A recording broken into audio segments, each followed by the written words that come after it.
Kembali lagi di channel 69. Mantap. Ngeblur. Ayolah fokus. Ya, pada video kali ini saya akan membuat video mengenai tips meninggalkan ikan gupi untuk mudik ya. Karena ini ada beberapa pertanyaan yang menyangkut hal itu, seperti kayak gini. Nah, jadi ada yang tanya, "Bang, bikin video dong, kira-kira ikan gupi bisa bertahan berapa lama kalau gak dikasih makan? Karena ini bentar lagi mau saya tinggal mudik." Nah, kayak gitu.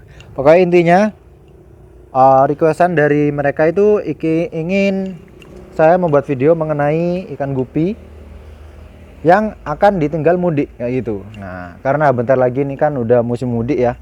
Mungkin sekarang udah ada dari kalian yang sudah mulai mudik ke kampung halaman. Oke.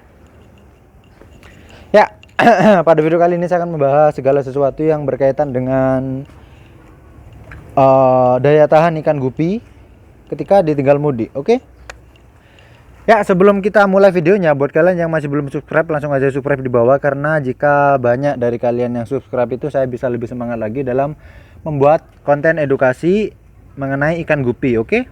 Buat kalian yang sudah subscribe, jangan lupa hidupin loncengnya, karena jika kalian itu menghidupkan lonceng, kalian bisa tahu hal terbaru dari channel 9. Contohnya jika saya memberikan informasi-informasi terbaru mengenai ikan gupi, kalian bisa menjadi orang pertama yang mengetahui hal tersebut. Oke, mantap. Ya, jadi hal pertama yang perlu kita tahu itu adalah ikan gupi ini makannya apa sih? Nah, jadi ikan gupi itu merupakan ikan omnivora. Jadi dia itu bisa memakan segala yang ada. Contohnya, dia itu bisa makan tanaman contohnya lumut yang ada di pinggir-pinggiran. Dia juga bisa makan tanaman air yang berada di tempatnya hidup.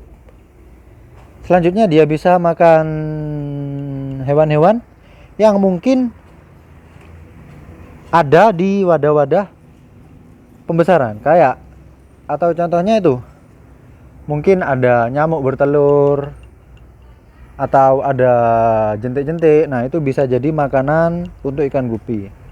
Nah, dia juga bisa makan pelet. Karena pelet ini memang dirancang untuk ikan-ikan ya. Biasanya pelet ini terbuat dari bahan-bahan tanaman atau hewan. Apa yang ngarang itu? Hewani dan rohani. Dulu rohani. Pokok hewan dan tumbuhan kayak gitulah.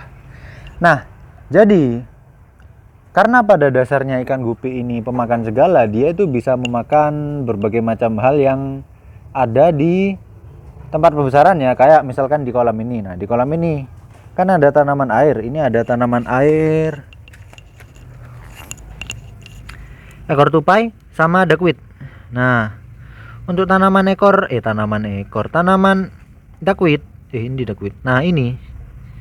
Nah, tanaman duckweed ini merupakan salah satu tanaman air yang disukai ikan gupi. Nah, ini akarnya sudah gak ada kan? Nah, ini akarnya sudah dimakan sama ikan gupi. Nah, kalau kalian pengen detail mengenai ikan gupi yang suka makan duckweed, itu kalian bisa cek di video ini ya. Nah, di situ saya sudah bahas mengenai duckweed dan gimana cara memberi pakan ikan gupi dengan duckweed kayak gitu. Ya, duckweednya tinggal ditebar aja sih. Nah, selanjutnya ada ekor tupai. Ekor tupai ini gupi mau juga makan, tapi kalau udah terpaksa. Jadi kalau dia udah lapar banget, dia biasanya juga mau makan ekor tupai. Nah, tapi gak selahap makan duckweed dan gak selahap makan pelet juga, karena ini merupakan pakan pilihan terakhir dari si ikan. Tapi dia masih mau juga kayak gitu loh.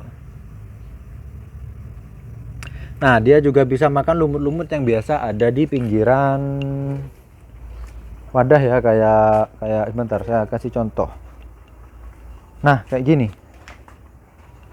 Nah, ini di pinggir-pinggiran kan ada lumut-lumut ya. Nah, di pinggir-pinggir sini ini biasanya ada lumut-lumut halus. Nah, ini halus ini. Nah, ikan gupi juga bisa makan lumut-lumut kayak gini. Cuman biasanya lumut-lumut kayak gini itu jumlahnya sangat banyak, melebihi kapasitas makan ikan gupi.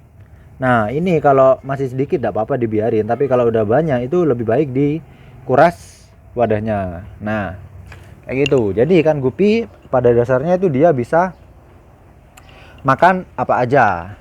Nah untuk farm outdoor ini kan ada banyak hal-hal yang bisa dimakan ikan ya, kayak tadi tanaman, ada jentik, tanaman air itu ada banyak macamnya, lumut-lumut juga ada. Nah kalau di indoor ini lain kasus. Jadi ikan gupi yang di outdoor sama di indoor itu lebih kuat ikan gupi yang di outdoor kalau ditinggal mudik loh ya.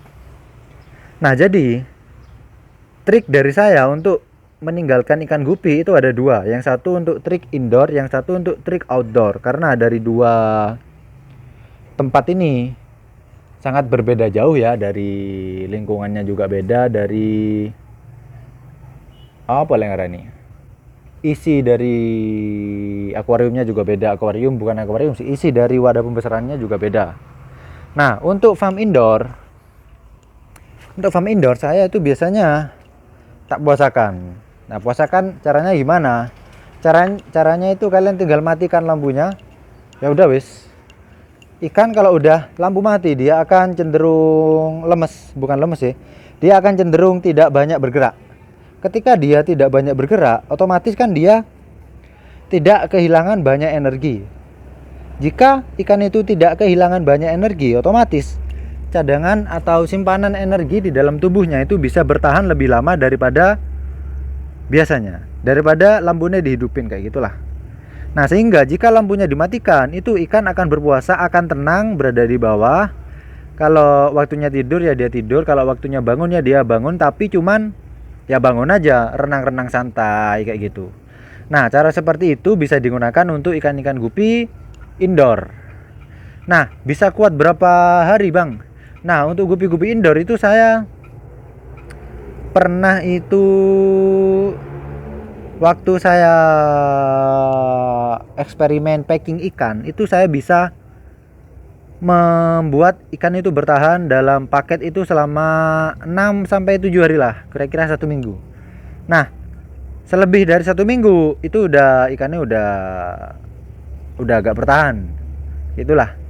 Nah jadi maksimal untuk ikan indoor itu 6-7 hari aja, jangan kelamaan ditinggal. Kalau emang mau ditinggal, kalau bisa 2 hari sebelum ditinggal itu kalian kasih makan semaksimal mungkin, sehingga cadangan makanan yang ada di dalam tubuh ikan itu bisa lebih banyak, sehingga nantinya ikan bisa bertahan lebih lama juga. Oke kayak gitu. Itu untuk saran indoor, lampunya dimatikan.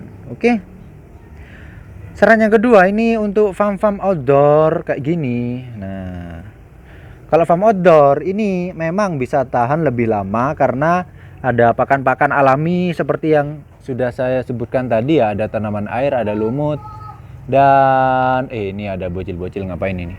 Ada tanaman air, ada lumut, kadang ada hewan-hewan jentik kayak gitu. Kadang juga suka ada cacing darah yang bertelur di wadah-wadah pembesaran. Nah itu bisa jadi pakan tambahan untuk ikan gupi.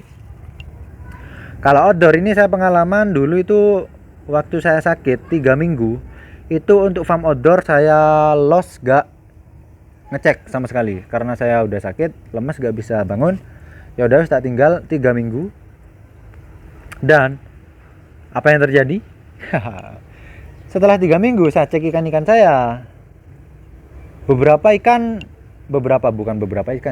lubukan yang ada di sini itu ada yang mati total, tapi sebagian besar masih selamat. Nah setelah saya telusuri penyebabnya itu ternyata bukan dari kekurangan makanan ya, tapi dari penyakit-penyakit yang tidak sempat saya cegah. Karena biasanya untuk farm-farm kayak gini setiap hari itu saya cek kondisinya. Kalau misalkan ada salah satu wadah yang udah ada ikan sakit di sana, itu langsung saya tangani. Nah jika saya tidak segera tangani, itu biasanya langsung menyebar, penyakitnya menyebar. Ya udah mati semua di tempat itu, ikannya mati semua di tempat itu. Nah jadi kayak gitu. Kalau di outdoor itu resikonya bukan kekurangan makanan ya, tapi dari penyakit-penyakit yang bisa menghampiri si ikan. Nah Tapi kalau kalian mau ninggalin ikan gupi outdoor jangan sampai 3 mingguan juga ya. Karena kalau udah 3 minggu itu perkembangan ikan sudah terhambat. Jadi kan dari yang awalnya itu dia diberi makan cukup banyak lah. Atau variasinya itu ada macam-macam kayak pakan hidup ada, pelet ada, dan pakan-pakan lain juga ada. Kalau ditinggal 3 minggu full itu biasanya aduh mati boys. Ikan perkembangannya agak terhambat. Karena kenapa? Yang pertama, seharusnya kan kita menjaga kualitas air ya. Kalau di sini itu 2 minggu udah ganti air. Nah, kalau misalkan ikan gupi 3 minggu gak ada treatment untuk air, itu dia itu bisa membuat perkembangan ikan menurun juga. Karena perkembangan ikan gupi itu sangat dipengaruhi oleh kualitas air. Nah, kayak gitu. Kalau untuk buraya ini lebih rentan lagi. Karena pada fase buraya itu ikan gupi perkembangannya sangat cepat ya, apalagi pada usia 2 minggu sampai 1 bulan. Itu harus benar-benar pakannya itu teratur supaya perkembangan ikannya itu bisa bagus, bisa cepat lah kayak gitu. Kalau kalian ikan gupi usia 2 minggu ditinggal mudik 3 minggu, ya ikannya udah kerdil wis, sudah cebol wis. Susah wis kalau mau ditinggal wis. Tapi kalau ikan-ikan udah usia 2 bulan ke atas itu udah aman ditinggal. Kalau buraya-buraya akan mengganggu perkembangannya. Nah, tapi kalau misalkan kalian tinggal cuman 3 hari, 5 hari itu gak apa-apa kalau untuk buraya. Tapi kalau untuk seminggu, 2 minggu itu kalau untuk buraya itu udah terlalu lama sehingga nantinya bisa mempengaruhi perkembangan si buraya. Tapi kalau untuk ikan-ikan yang usia 3 bulan, 2 bulan itu masih aman. Nah, untuk farm outdoor saya sarankan kalian itu tinggal mudik seminggu sampai seminggu lebih lah. Jangan lama-lama. Jangan sampai 2 minggu. Karena kalian harus mengecek kondisi ikan. Nah, kalau outdoor kan kita nggak tahu ya penyakit itu datang dari mana ya. Bisa aja ada burung-burung yang hinggap atau apalah hal-hal lain yang bisa masuk ke wadah pembesaran kita. Nah, kayak gitu. Ya, ini ada kereta, kita pause dulu sebentar. Jujus.